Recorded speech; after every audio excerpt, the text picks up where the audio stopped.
ইন্নাল হামদুলিল্লাহ নাহমাদুহু ওয়া নুসাল্লি আলা রাসূলিহিল কারীম আম্মা বাদ আউযু বিল্লাহি মিনাশ শাইতানির রাজিম বিসমিল্লাহির রহমানির রহিম।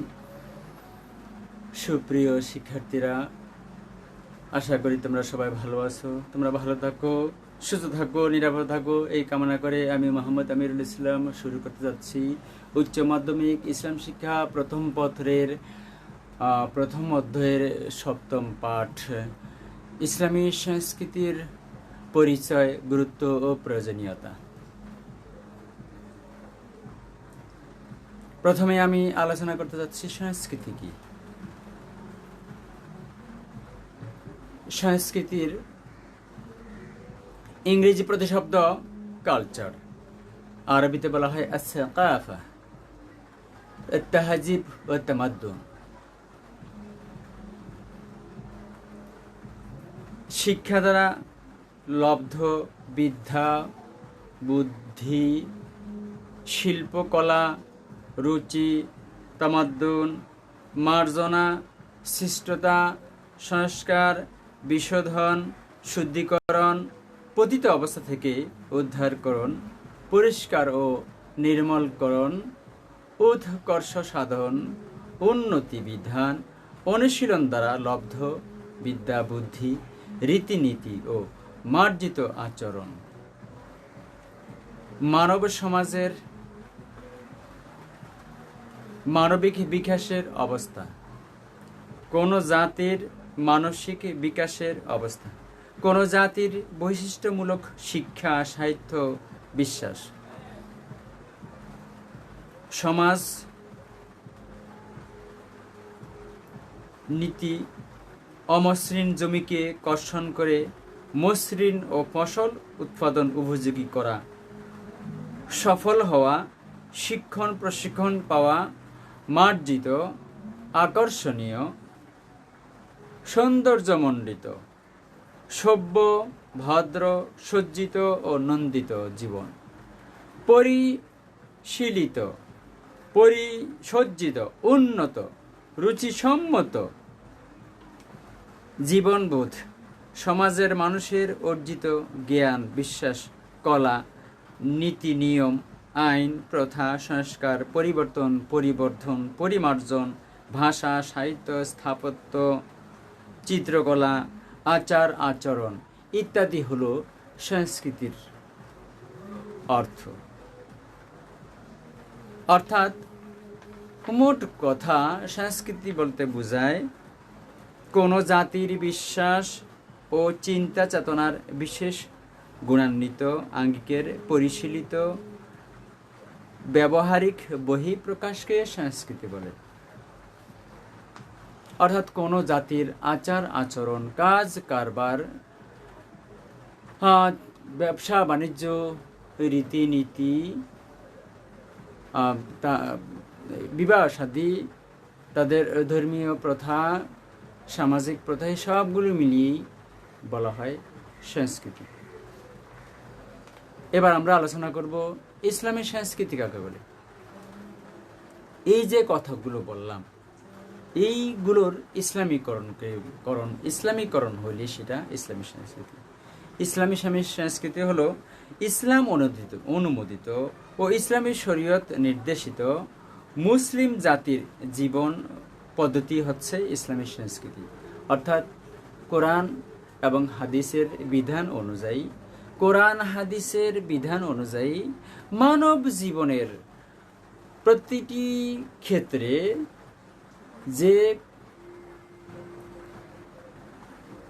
ক্ষেত্রে যে মানুষের যে দৈনন্দিন জীবনে যে কাজ কারবার, এই সবগুলোকে বলা হয় ইসলামী সংস্কৃতি।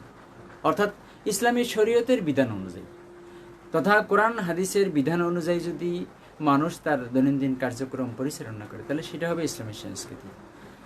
এখানে অর্থাৎ ইসলামী জ্ঞান অর্জন করার পর সেই ইসলামী জ্ঞান অনুযায়ী, ইসলামের বিধান অনুযায়ী, ইসলামের রীতিনীতি অনুযায়ী কোরআন হাদিসের রীতিনীতি অনুযায়ী আল্লাহ এবং আল্লাহর প্রদত্ত আল্লাহ রাসূল প্রদর্শিত জীবন পদ্ধতি অনুযায়ী মানুষের ব্যক্তি জীবন, পারিবারিক জীবন, সামাজিক জীবন, রাষ্ট্রীয় জীবন, রাজনৈতিক জীবন, অর্থনৈতিক জীবন, এক কথায় সর্বক্ষেত্রে যদি ইসলামের অনুশীলন হয় তাহলে সেটাকে বলা হয় ইসলামী সংস্কৃতি। যেমন নামাজ, রোজা, হজ, জাকাত, ঈদ, ব্যবসা বাণিজ্য, পরিবার পরিচালনা, পোশাক পরিচ্ছদ, কোরবানি, ঈদ ইত্যাদি এগুলো ইসলামী সংস্কৃতির এগুলি ইসলামী সংস্কৃতির বাস্তব রূপ। ইসলামী জীবন দর্শন ও জীবন বিধান অনুশীলনের ফলে মানুষের ব্যবহারিক জীবন ও পরিবেশে যে সংস্কৃতি পরিচালিত হয় তাই ইসলামী সংস্কৃতি। যেটা আমি একটু আগে বললাম যে ইসলামী জ্ঞান অর্জন করার পর ইসলামী শরীয়তের বিধান অনুযায়ী মানুষের যাবতীয় কার্যক্রম পরিচালনা করাকেই বলা হয় ইসলামী সংস্কৃতি। এখন আমরা যদি ইসলামী সংস্কৃতির প্রতিফলন আমাদের জীবনে ঘটাতে চাই তাহলে আমাদের কি করতে হবে? আগে ইসলামী জ্ঞান অর্জন করতে হবে। ইসলামী জ্ঞান অর্জন করা ছাড়া ইসলামী সংস্কৃতির বাস্তব প্রতিফলন সম্ভব নয়। আমরা এমন কিছু কাজ করি যেগুলো ধর্মের নামে, এমন কিছু কাজ চালিয়ে দেই যেগুলো ধর্মীয় বিধান নয়, যেগুলো অন্যান্য জাতির কর্মের মধ্যে পড়ে।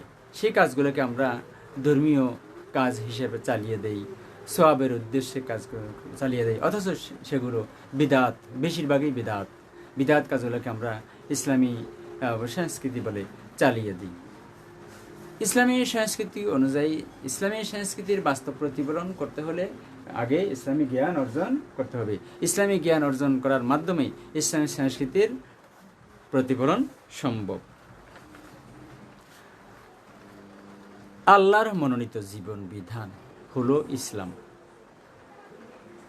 অর্থাৎ কোরআন অনুযায়ী যদি মানুষের জীবন পরিচালিত হয় সেটাই হলো আল্লাহর বিধান। আল্লাহ মহাগ্রন্থ আল কোরআনে ঘোষণা করেছেন যে আল্লাহর মনোনীত, আল্লাহর পছন্দনীয় জীবন বিধান হলো ইসলাম। ইসলামী শরীয়ত বা ইসলামী বিধান বা ইসলাম ধর্ম এটার প্রবর্তক স্বয়ং আল্লাহ। আল্লাহ পাক মহাগ্রন্থ আল কোরআনের সূরা আল ইমরানের 19 নম্বর আয়াতে বলেছেন, ইন্নাদ-দীনা ইনদাল্লাহিল ইসলাম, নিশ্চয়ই আল্লাহর পছন্দনীয়, আল্লাহর মনোনীত ধর্ম হলো ইসলাম, বিধান হলো ইসলাম। এটা আল্লাহর মনোনীত পছন্দনীয় ইসলাম। আল্লাহ যুগে যুগে অসংখ্য নবী রাসূল পাঠিয়েছেন, সবাইকেই এই একটাই বিধানই দিয়েছিলেন। কিন্তু অন্যান্য জাতি তাদের ধর্মীয় নামকরণ তারাই করেছেন, কিন্তু আল্লাহ সেই সকল ধর্ম পাঠাননি। আল্লাহর মনোনীত পছন্দনীয় ধর্ম হলো একটাই, সেটা হলো ইসলাম। আর এই ইসলাম প্রতিষ্ঠার জন্য আল্লাহ যুগে যুগে অসংখ্য নবী রাসূল পাঠিয়েছেন এবং কিতাব পাঠিয়েছেন। বিদায় হজের ভাষণে মহাগ্রন্থ আল কোরআনের সর্বশেষ যে আয়াত নাজিল হয়েছিল, বিদায় হজের ভাষণের পর মহাগ্রন্থ আল কোরআনের সর্বশেষ যে আয়াত নাজিল হয়েছিল সেই আয়াতটা আমি তেলাওয়াত করতেছি। বিসমিল্লাহির রহমানির রহিম।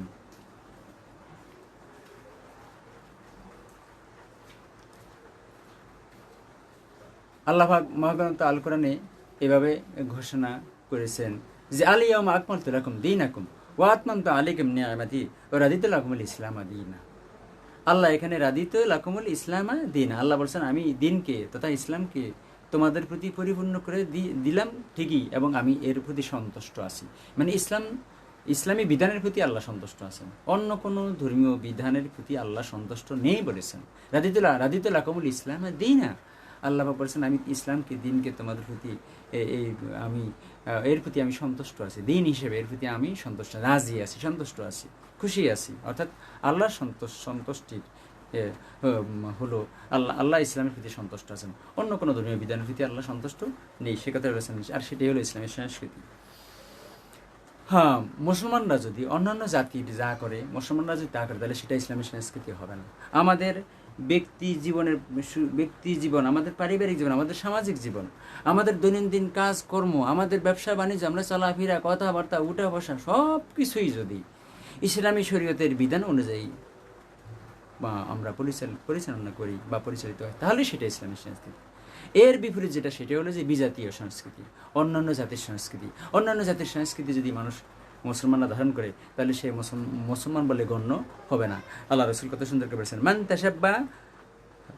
তাশাব্বাহা বিআকওয়ামিন ফাহুয়া মিনহুম, মান তাশাব্বাহা বিআকওয়ামিন ফাহুয়া মিনহুম। কোনো মুসলমান যদি কোনো বিজাতির কোনো সংস্কৃতি ধারণ করে, তাহলে সে মুসলমান জাতি বললে গণ্য হবে না, মুসলমান জাতির মধ্যে তিনি থাকবে না, তিনি সেই জাতির জাতি বললেই গণ্য হবেন।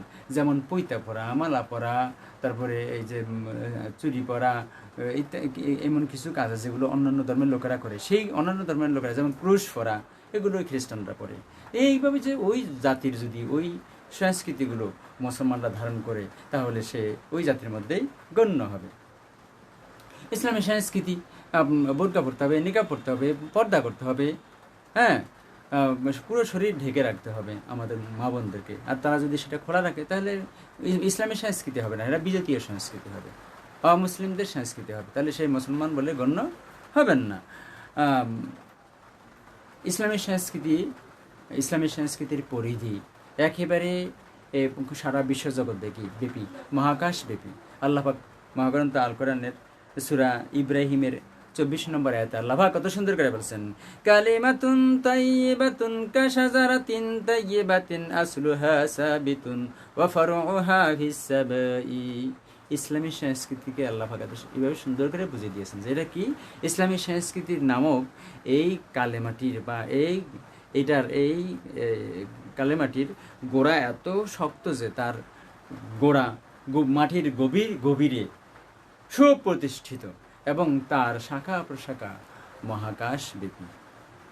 অর্থাৎ এখানে এটাই বোঝানো হয়েছে যে মাটির নিচ থেকে শুরু করে মহাকাশ পর্যন্ত মধ্যখানে যা কিছু আছে সকল কিছু আল্লাহর, এবং সকল কিছুতেই ইসলামী সংস্কৃতি পরিচালিত হবে, আল্লাহর কালেমাই পরিচালিত হবে। লা ইলাহা ইল্লাল্লাহু মুহাম্মাদুর রাসূলুল্লাহ, এটাই আল্লাহর দুনিয়াতে এটাই এই প্রতিষ্ঠিত হবে। এজন্য বলছেন কালিমাতুন তাইয়্যিবাতুন কাশাজারাতিন তাইয়্যিবাতিন, বলতেছেন যে কালিমাটি মানে ইসলামী সংস্কৃতিটি যে এমন, যেটা একটা গাছের ন্যায়, যে গাছের গোড়া মাটির নিচে মাটির গভীরে গাছের গোড়াটি, আর সেই গাছের শাখা প্রশাখা হলো সমগ্র মহাকাশ ব্যাপী। আজকে আকাশ সংস্কৃতিকে আমরা গ্রহণ করতেছি। এই আকাশ সংস্কৃতি হলো পশ্চিমা সংস্কৃতি, পাশ্চাত্য সংস্কৃতি। এই সংস্কৃতি ইসলাম সমর্থন দেয় না। এই ইসলামী সংস্কৃতি হলো ইসলাম বিরোধী সংস্কৃতি। এই সংস্কৃতি যারা ধারণ করবে, তারা অন্তত মুসলমান বলে গণ্য হবেন না, অন্য বিজাতির মধ্যে তারা গণ্য হবেন। এই জন্য বিজাতিরা যা কিছু করে আমাদেরকে তার বিপরীত করতে হবে। তারা যেভাবে আকাশ সংস্কৃতিকে ব্যবহার করে, যে উলঙ্গ সংস্কৃতি ব্যবহার করতেছে, নারীর শরীর প্রদর্শন করতেছে, এই বিভিন্ন ইলেকট্রনিক্স মিডিয়ার মাধ্যমে নারীর শরীর প্রদর্শন করতেছে, নারীর অঙ্গ ভঙ্গি এগুলো দেখাচ্ছে, এগুলো ইসলামী সংস্কৃতির মধ্যে গণ্য নয়, এগুলো বিজাতীয় সংস্কৃতি। এই সংস্কৃতি যারা ধারণ করবেন, তারা অন্তত মুসলমান হতে পারবেন না। মুসলমান হতে হলে ইসলামী সংস্কৃতি ধারণ করতে হবে, বিজাতীয় সংস্কৃতিকে পরিহার করতে হবে। আল্লাহ রাসূল বলেছেন, আল মুশরিকিনা ওয়াল ইয়াহুদা খালিফু, মুশরিকরা, ইহুদিরা, খ্রিস্টানরা যে কর্ম করে তোমরা তার বিপরীত করবা। এটাই ইসলামী সংস্কৃতি। তাহলে ইহুদি, খ্রিস্টানরা, মুশরিকরা যাহা করে আমরা যদি তাহা করি, তাহলে তো সেটা ইসলামী সংস্কৃতি হবে না। মুশরিক কারা? মুশরিক হলো ওরা যারা এক আল্লাহতে বিশ্বাসী না, আল্লাহর সাথে আরও শরীক করে। অন্য কোনো প্রাণী, আল্লাহর অন্য কোনো সৃষ্টি বা অন্য কোনো মানুষ কিছু করতে পারে, তাদের ক্ষমতা আছে, এই ধরনের চিন্তা চেতনা, ধ্যান, ধারণা, আকীদা, বিশ্বাস যার মধ্যে আছে, অন্তত তার মধ্যে ইসলামী সংস্কৃতি নেই। সেটা হলো ইসলামী সংস্কৃতির বিপরীত। কাজেই এই ধরনের ধ্যান ধারণা পোষণ করাটাই হবে শিরকি কাজ, এবং সেটা হবে বেদাত মূলক কাজ। এই ধরনের বেদাত শিরক থেকে আল্লাহ পাক আমাদেরকে মুক্ত রাখুক। আমরা আল্লাহর কাছে এটার জন্য ফানা চাই। ইসলামী সংস্কৃতির উৎস, এখন আলোচনা করব ইসলামী সংস্কৃতির উৎস। ইসলামী সংস্কৃতি আমি প্রথমেই আলোচনা করেছিলাম। প্রথমেই আমি বলেছিলাম যে কোরআন হাদিসে তথা আল্লাহ প্রদত্ত এবং আল্লাহ রসুল প্রদর্শিত যে বিধান, যে সংবিধান, সেটি হলো যে ইসলামী সংস্কৃতির মূল উৎস। ইসলামী সংস্কৃতির মূল উৎস হলো কোরআন। আল্লাহ পাক মহাগ্রন্থ আল কোরআনে এইভাবে ঘোষণা করেছেন, লিকুল্লি শাইইন তিবিয়ানুন। আল্লাহ মহাগ্রন্থ আল কোরআনের সকল বিষয়ে পুঙ্খানুপুঙ্খ বর্ণনা দিয়েছেন, কোনো কিছুই বাকি রাখেননি। এই জন্যই যে সব কিছুই সুন্দর করে পুঙ্খানুপুঙ্খ বর্ণনা দিয়েছেন সকল বিষয়। এই জন্য আমরা যা কিছু প্রয়োজন, আমাদের মানুষের ব্যক্তি জীবনে যা কিছু প্রয়োজন, মানুষের পারিবারিক জীবনে যা কিছু প্রয়োজন, মানুষের সাংস্কৃতিক জীবনে যা কিছু প্রয়োজন, মানুষের অর্থনৈতিক জীবনে যা কিছু প্রয়োজন, মানুষের সামাজিক জীবনে যা কিছু প্রয়োজন, মানুষের রাষ্ট্রীয় জীবনে যা কিছু প্রয়োজন, মানুষের রাজনৈতিক জীবনে যা কিছু প্রয়োজন, গোটা তথা বিশ্ব জগৎ পরিচালনা করার জন্য যে যে বিধান আইন প্রয়োজন, সব নিয়ম নীতি প্রয়োজন, সব কিছু গ্রন্থ আল কোরআনে আছে। আর এটার বাস্তব প্রতিফলনই হবে ইসলামী সংস্কৃতি। ইসলামী সংস্কৃতির মূল উৎস হলো কোরআন, তারপরে ইসলামী সংস্কৃতির দ্বিতীয় উৎস হলো আল হাদিস, ইসলামী সংস্কৃতির তৃতীয় উৎস হলো ইজমা, এবং ইসলামী সংস্কৃতির চতুর্থ উৎস হলো কিয়াস। এই চারটি উৎস থেকেই ইসলামী শরীয়তের বিধানগুলো আমরা পেয়েছি। এই চারটি উৎস অনুযায়ী মুসলমানদের মধ্যে যে এই বিধান অনুযায়ী যদি মুসলমানরা তাদের সমস্ত জীবন পরিচালনা করেন, তাহলে সেটাই হবে ইসলামী সংস্কৃতি। আর এর বিপরীতে হলে সেটা হবে বিজাতীয় সংস্কৃতি তথা অপসংস্কৃতি তথা আল্লাহ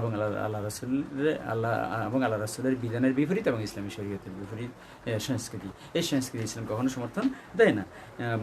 ইসলামী সংস্কৃতি কি যে আল্লাহ পাক কত সুন্দর করে বলেছেন যে আল্লাহ রাসূল যা কিছু নিয়ে এসেছেন তা তোমরা গ্রহণ করো, আল্লাহ রাসূল যা কিছু করতে নিষেধ করেছেন তা তোমরা পরিহার করো। মহাগ্রন্থ আল কোরআনের সূরা হাশরের 7 নম্বর আয়াতে আল্লাহ পাক কত সুন্দর করে বলেছেন, মা আতাকুমুর রাসূলু ফাখুযুহু ওয়া মা নাহাকুম আনহু ফান্তাহু। তোমাদের জন্য আল্লাহ রাসূল যা কিছু নিয়ে এসেছেন তা তোমরা গ্রহণ করো, এবং তিনি যা কিছু পরিহার করতে বলেছেন তা তোমরা বর্জন করো। যা তিনি বর্জন করতে বলেছেন তা তোমরা বর্জন করো। আর এই বর্জন করা, আল্লাহ রাসূল যা করতে নিষেধ করেছেন তা বর্জন করা, যা কিছু করতে বলেছেন তা করার নামই হলো যে ইসলামী সংস্কৃতি। ইসলামী সংস্কৃতির উপাদান, ইসলামী সংস্কৃতির উপাদান 4টি। ইসলামী সংস্কৃতির 4টি উপাদান কি কি? আকিদা। আমি প্রথমেই বলেছিলাম যে আকিদা, বিশ্বাস, মানুষের যে বিশ্বাস আকিদা, সেটা যদি ইসলামী সংস্কৃতি অনুযায়ী না হয়, ইসলামের বিধিবিধান অনুযায়ী না হয়, তাহলে সেটা ইসলামী সংস্কৃতি নয়। যেমন আমরা বলি যে সকল ক্ষমতার উৎস হলো মহান আল্লাহ। মহান আল্লাহ সমস্ত বিশ্বজগৎ পরিচালনা করেন। এই যে আল্লাহর একত্ববাদী বিশ্বাস, আল্লাহর একত্ববাদী বিশ্বজগৎ এক আল্লাহ সৃষ্টি করেছেন, এই একত্ববাদী বিশ্বাস স্থাপন করার নামই হলো যে আকিদা। এক আল্লাহ ছাড়া এই বিশ্ব জগতে যদি আরেকজন সৃষ্টিকর্তা থাকতো, তাহলে বিশ্বে বিপর্যয় সৃষ্টি হতো।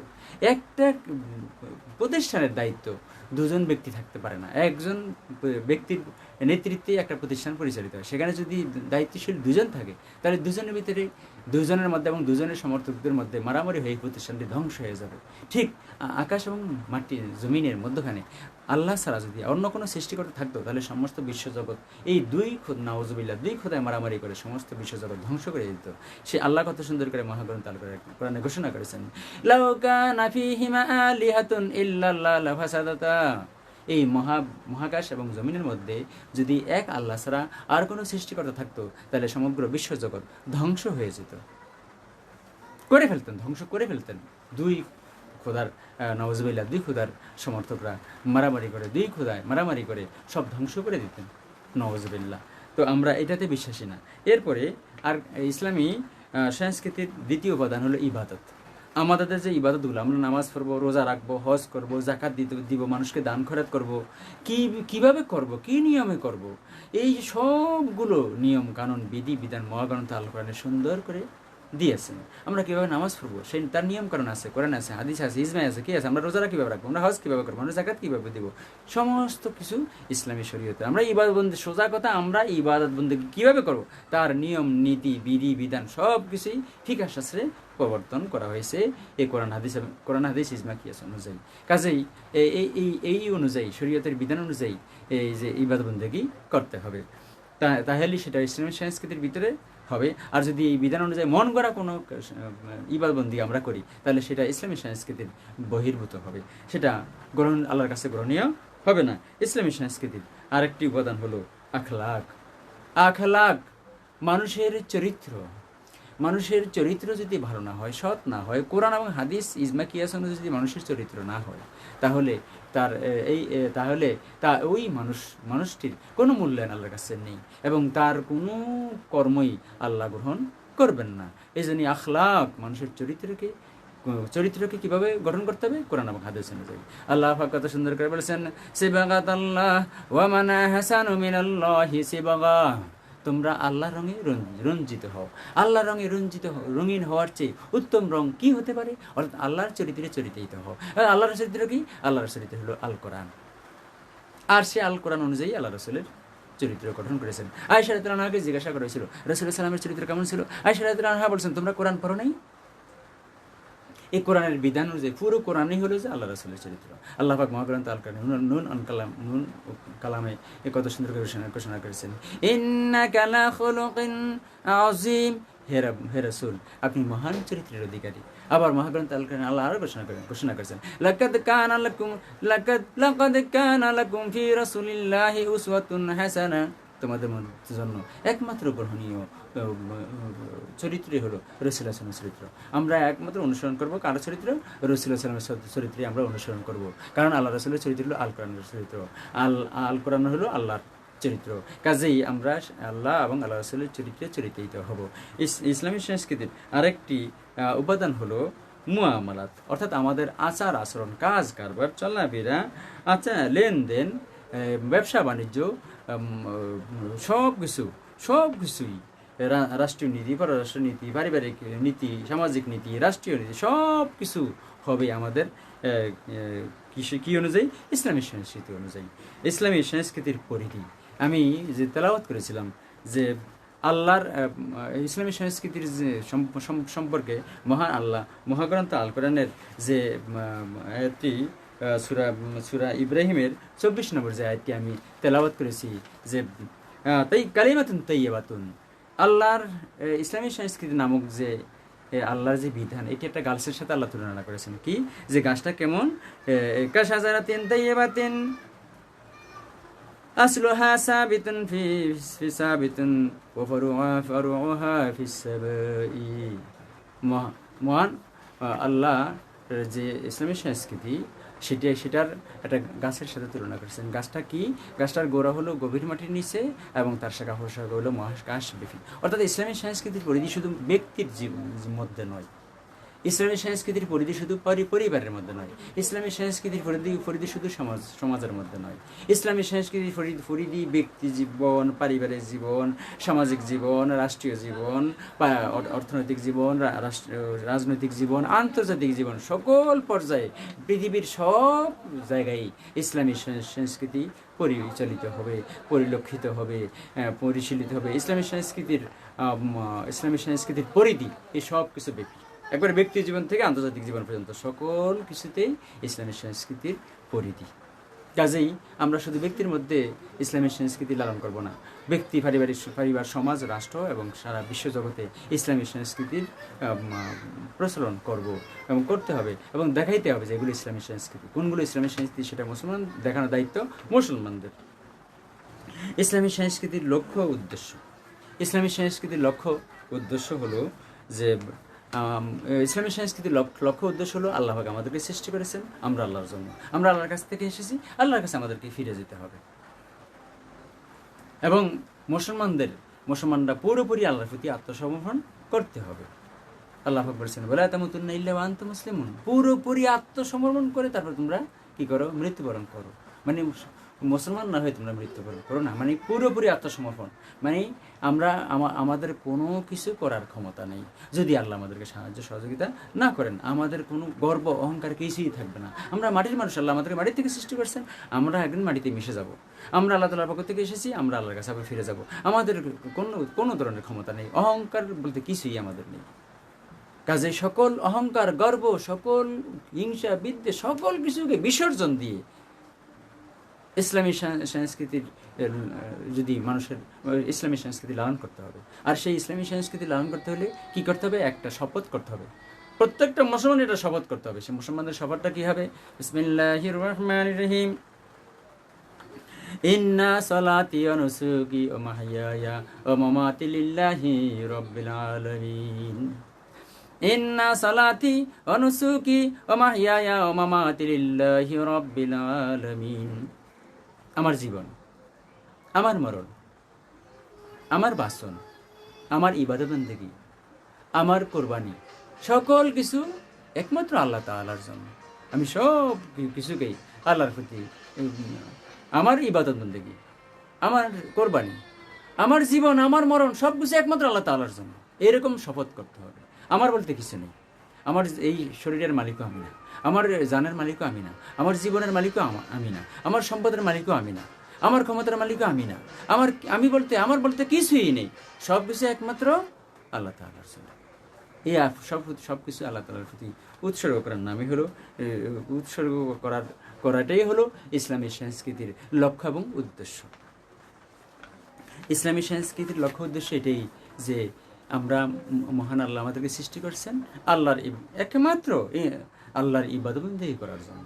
আল্লাহ পাক মহাগ্রন্থ আল কোরআনে ঘোষণা করেছেন যে ওমা খালাকতুল জিন্না ওয়াল ইনসা ইল্লা লিয়াবুদুন, আমি মানব জাতি এবং জিন জাতিকে সৃষ্টি করেছি একমাত্র আমার ইবাদতবন্দেগী করার জন্য। কাজেই আমরা আল্লাহর ইবাদতবন্দেগী করব, এটাই আমাদের দায়িত্ব, কর্তব্য। এটাই ইসলামী সংস্কৃতি। ইসলামী সংস্কৃতির গুরুত্ব ও প্রয়োজনীয়তা আমি এতক্ষণ যে আলোচনাগুলো করেছিলাম, এগুলি ইসলামী সংস্কৃতির গুরুত্ব ও প্রয়োজনীয়তা। তবুও আমি ইসলামী সংস্কৃতির গুরুত্ব ও প্রয়োজনীয়তাকে কয়েকটি পয়েন্টে বলার জন্য চেষ্টা করব সংক্ষিপ্তভাবে। ইসলামী সংস্কৃতির গুরুত্ব প্রয়োজনীয়তা হলো ইসলামের রক্ষা কবচ। ইসলামী সংস্কৃতি হলো ইসলামের রক্ষা কবচ। অর্থাৎ ইসলামী সংস্কৃতি যদি বাস্তব প্রতিফলন মানুষের মধ্যে না থাকে, তাহলে ইসলাম টিকে থাকবে না, ইসলাম চলে যাবে, উঠে যাবে। আজকে সারা বিশ্ব জগতের মুসলমানদের অবস্থাটা এমন হয়েছে যে মুসলমানরা মার খেতে খেতে খেতে তাদের পিঠ দেয়ালে ঠেকে গেছে। মুসলমানরা এখনো প্রতিরোধ গড়ে তুলতেছে না। তার মানে মুসলমানদের মধ্যে ইসলামী সংস্কৃতি নেই, মুসলমানদের মধ্যে কোরআন হাদিসের জ্ঞান নেই, মুসলমানরা কোরআন হাদিস চর্চা করে না, মুসলমানরা সকালবেলা ঘুমিয়ে থাকে, মুসলমানরা সকালবেলা ফজরের নামাজ পড়ে না, মুসলমানরা সকালবেলা কোরআন তেলাওয়াত করে না, মুসলমানরা সকালবেলা ঘুমিয়ে থাকে। এটা কি ইসলামী সংস্কৃতি? তো মুসলমানরা যদি সকালবেলা ঘুমিয়েই থাকে, তো এই ঘুমন্ত মুসলমানদেরকে অমুসলিমরা এসে ধ্বংস করে দিবে। আজকে সেটাই ঘটতেছে বাস্তব জীবনে। মুসলমানদের হাত থেকে সকল কিছু নিয়ে চলে যাচ্ছে মুসলিমরা। যারা মুসলিম রাষ্ট্র দখল করতেছে, একেবারে এক মুসলিম রাষ্ট্র দখল করতেছে। কি জন্য? মুসলমানদের মধ্যে ইসলামী সংস্কৃতি নেই, মুসলমানদের ভিতরে ইসলামী সংস্কৃতি মানে ইমান নেই, ইসলামী ইমান নাই, ইসলামী জ্ঞান মুসলমানদের মানে ইসলামী জ্ঞান মুসলমানরা চর্চা করতেও চায় না, কোরআন হাদিস তো জানাই না, বুঝতেও চায় না। এই যার জন্য কোরআনকে আঁকড়ে ধরে বিদায় আজকে মুসলমানদের এই দুর্দশা। আল্লাহ রাসূল বলেছেন, বিদায় হজের ভাষণ আল্লাহ রাসূল বলেছেন, আমি তোমাদের কাছে দুটো জন্য তারাক্তু ফিকুম আমরাইন লান তাদিল্লু ইন তামাসসাকতুম বিহিমা কিতাবাল্লাহি সুন্নাত রাসূলিহি, আমি তোমাদের কাছে দুটো জিনিস রেখে যাচ্ছি, এই দুটো জিনিস যদি তোমরা আঁকিয়ে ধরো তাহলে কখনো তোমরা পথভ্রষ্ট হবে না। তার মধ্যে একটা হলো কোরআন আর একটা হলো যে হাদিস। এই কোরআন এবং হাদিস যদি আমরা আঁকিয়ে ধরি, মানে কোরআন এবং হাদিস থেকে যদি আমরা শিক্ষা গ্রহণ করি, আমরা কখনো পথভ্রষ্ট হব না, ধ্বংস হব না, কঠিন অবস্থা পাবো না, বিপদগ্রস্ত হব না। কিন্তু আজকে এই দুইটার থেকে আমরা সরে দাঁড়াইছি বিধে আজকে আমরা বিপদগ্রস্ত। কাজে ইসলামের রক্ষা কবচ হলো কি? ইসলামী সংস্কৃতি। আল্লাহ পাক মহাগ্রন্থ আল কোরআন কত সুন্দর করে ঘোষণা করেছেন, ইয়া আইয়ুহাল্লাযীনা আমানু ইন তুতিউ ফারিকাম মিনাল্লাযীনা উতুল কিতাবা ইয়ারুদ্দুকুম বা'দা ঈমানিকুম কাফিরিন। হে ঈমানদারগণ, হে ঈমানদারগণ, আল্লাহ বলছেন হে ঈমানদারগণ, হে মুসলমানগণ, ঈমানদারগণ, যারা ঈমান এনেছো, যারা আল্লাহ এবং আল্লাহর রাসূলের প্রতি বিশ্বাস স্থাপন করো, তাদেরকে আল্লাহ বলছে যে তোমরা আহলে কিতাবদের, ইহুদি এবং খ্রিস্টানদের অনুসরণ করো না, ইহুদি খ্রিস্টানদের সাথে তোমরা আপোষ করো না। তাহলে তারা কি করবে? তোমার ঈমানটা তারা কিনে নিয়ে যাবে। তোমরা ঈমানকে তাদের কাছে বিক্রি করো না, তারা তোমার ঈমান কিনে নিয়ে যাবে, তোমাকে ইহুদি এবং খ্রিস্টান বানিয়ে ফেলবে। কাদেরকে বলেছেন? মুসলমানদেরকে বলেছেন, ঈমানদারদেরকে বলেছেন যে তোমরা আহলে কিতাবদের কথা বলছে, ইহুদি খ্রিস্টানদের কথা একেবারে এখানে নির্দিষ্ট করে বলেছেন যে তোমরা তাদের অনুসরণ করো না। আজকে মুসলমানরা ইহুদি এবং খ্রিস্টানদের অনুসরণই করতেছে। ইহুদি এবং খ্রিস্টানরা যা করে মুসলমানরা তা করে। ইহুদি খ্রিস্টানদের সাথে মুসলমানদের এখন বন্ধুত্ব, আর তারাই এখন মুসলিম কান্ট্রিগুলোকে একে একে দখল করতেছে। ইমানের পরিপূর্ণতা আনতে হলে, ইমানের পরিপূর্ণতার জন্য আমাদের কি করতে হবে? ইমানের পরিপূর্ণতার জন্য, ইমানকে পরিপূর্ণ করতে হলে আমাদের কি করতে হবে? ইসলামী সংস্কৃতি ধারণ করতে হবে। ইসলামী সংস্কৃতি ধারণ না করলে ইমানকে পরিপূর্ণ করা যাবে না। অর্থাৎ আমরা যদি ইসলামী কোরআন এবং হাদিসের বিধান অনুযায়ী, শরীয়তের বিধান অনুযায়ী যদি আমাদের যাবতীয় কার্যক্রম পরিচালনা না করি, তাহলে আমাদের ইমানটা মজবুত থাকবে না, ইমান শক্ত থাকবে না, ইমান দুর্বল হয়ে যাবে, ইমান হারা হয়ে যাব। আমরা যতই ইবাদতবন্দেগী করি না কেন, সেগুলো ইমানের অ্যাকাউন্টে থাকবে না, সেখান থেকে সে ব্যালেন্স শূন্য হয়ে যাবে এক সময়। এই জন্যই ইমানের পরিপূর্ণতা, ইমানকে পরিপূর্ণ রাখতে হলে, ইমানকে মজবুত রাখতে হলে, ইমানকে শক্তভাবে মজবুত ধারণ করতে হলে কি করতে হবে? ইসলামী সংস্কৃতি লালন করতে হবে, ধারণ করতে হবে। আল্লাহ পাক মহাগ্রন্থ আল কোরআনের সূরা বাকারার 168 নম্বর আয়াতে বলেছেন, বিসমিল্লাহির রহমানির রহিম, ইয়া আইয়ুহান নাসু কুলু মিম্মা ফিল আরদি হালালান তাইয়্যিবা ওয়া লা তাত্তাবিউ খুতুওয়াতিশ শাইতান। হে ঈমানদারগণ, হে মানুষ, তোমরা হালাল খাবার খাও। আল্লাহ যা হালাল করেছেন, কোরআন এবং হাদিসে যা হালাল আছে, সে হালাল খেতে হবে। আর কি? আর শয়তানের অনুসরণ করা যাবে না। হালাল খেতে হবে, হালাল রুজি করতে হবে। কাসবুল হালালি ফারিজাতুন বাদাল ফারিজা। আল্লাহ রাসূল বলেছেন, ফরজ সময়ের ভিতরে অন্যতম একটি ফরজ হলো হালাল উপার্জন করা। আমরা নামাজ ফরজ, যেমন আমাদের ফিতি ফরজ, যাকাত দেওয়া ফরজ, হজ করা ফরজ, রোজা রাখা ফরজ, ঈমান আনা ফরজ, হালাল হারাম বের চলা ফরজ। ঠিক অনুরূপ হালাল রুজি করাটাও, হালাল পথে রুজি রোজগার করা, আয় রোজগার করাটা ফরজ। এখন আমরা এটা বুঝি না, আমরা চেষ্টা করি যে পরিবারের 5জন সদস্য থাকলে একজন আয় রোজগার করে, বাকি 4জন খায়, বসে বসে খায়। এইটা কোনো ইসলামী সংস্কৃতির ভিতরে পড়ে না। সবাইকেই আয় রোজগারের ব্যবস্থা করতে হবে। আল্লাহ রাসূল কত সুন্দর করে বলেছেন, ইজা সাল্লাইতুমুল ফাজরা ফালা তানামু ইলা রিজকিহা। যখন তোমরা ফজরের নামাজ পড়ো, তোমরা রুজি রোজগারের ব্যবস্থা না করে, খাবারের ব্যবস্থা না করে ঘুমিয়ে পড়ো না। আল্লাহ পাক আরো বলেছেন যে যখন তোমরা নামাজ আদায় করো, ইজা নুদিয়াতি সালাত মিন ইয়াউমিল জুমআতি ফাসআউ ইলা যিকরিল্লাহ ওয়া যারুল বাই। তোমরা নামাজ শেষ করছো, তোমরা জমিনে ছড়িয়ে পড়ো, কৃষি কাজ করো, ক্ষেত খামার করো, ফসল করো, বীজ বপন করো, তোমরা আয় রোজগার করো, কামাই রুজি করো, ব্যবসা বাণিজ্য করো। সোজা কথা, এভাবে আল্লাহ পাক নির্দেশনা দিয়েছেন। এই জন্য আমাদেরকে এই কোরআন এবং হাদিস অনুযায়ী আমাদেরকে আমাদের বাস্তব জীবন পরিচালনা করতে হবে। তাহলেই পরে আমরা ইসলামী সংস্কৃতির ভিতরে পরিপূর্ণভাবে থাকতে পারবো, আমাদের ইমানটা মজবুত হবে, পরিপূর্ণ হবে। ইসলামী সংস্কৃতির গুরুত্ব প্রয়োজনীয়তার মধ্যে আছে জাতীয় সত্তার অস্তিত্বের জন্য। আজকে মুসলিম জাতির সত্তা, মুসলিম জাতির যে অস্তিত্ব, মুসলিম জাতির অস্তিত্ব নির্ভর করতেছে তাদের কার্যক্রমের উপর। এখন সারা বিশ্ব জগতের মুসলিম জাতির অস্তিত্ব এখন খুবই ভয়াবহ অবস্থায়। তাদের অস্তিত্ব টিকে রাখাটাই কঠিন হয়ে পড়েছে। কি জন্যে? সারা বিশ্ব জগতের মুসলমানদের, আজকে বার্মার থেকে মুসলমানদেরকে যেভাবে তাড়িয়ে দিয়েছেন, আজকে ফিলিস্তিনে যে ফিলিস্তিন দখল করে, মুসলমানদের দেশ দখল করে অমুসলিমরা যেভাবে শাসন করতেছেন, এইভাবে করে আফগানিস্তানে, ইরাকে যেভাবে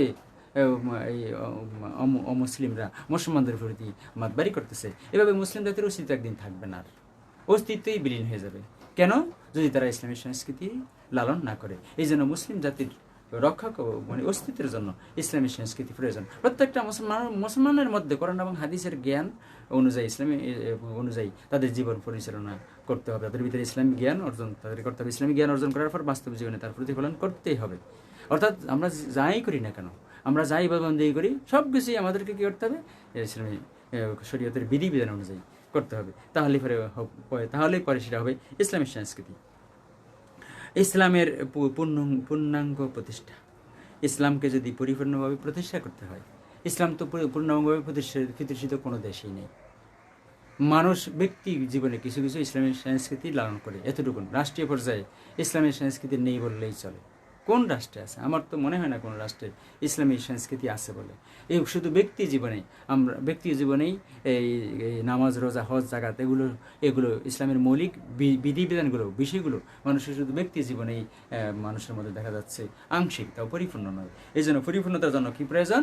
ইসলামী সংস্কৃতি প্রয়োজন। আল্লাহ পাক মহাগ্রন্থ আল কোরআনে সূরা বাকারার 208 নম্বর আয়াতে কত সুন্দর করে ঘোষণা করেছেন, উদখুলু ফিস সিলমি কাফা। মুসলমানদেরকে বলেছেন, তোমরা ইসলামে পরিপূর্ণভাবে প্রবেশ করো। তো আমরা তো মুসলমান, আমরা মনে করি আমরা তো মুসলমান, আমরা নামাজও পড়ি, রোজাও রাখি, হজও করি, জাকাতও দেই, আমরা সব কিছু করি, কিন্তু আমাদের কাজগুলো যে ইসলামী সংস্কৃতি অনুযায়ী হচ্ছে না, সেই জিনিসটা আমরা আদৌ চিন্তা করি না।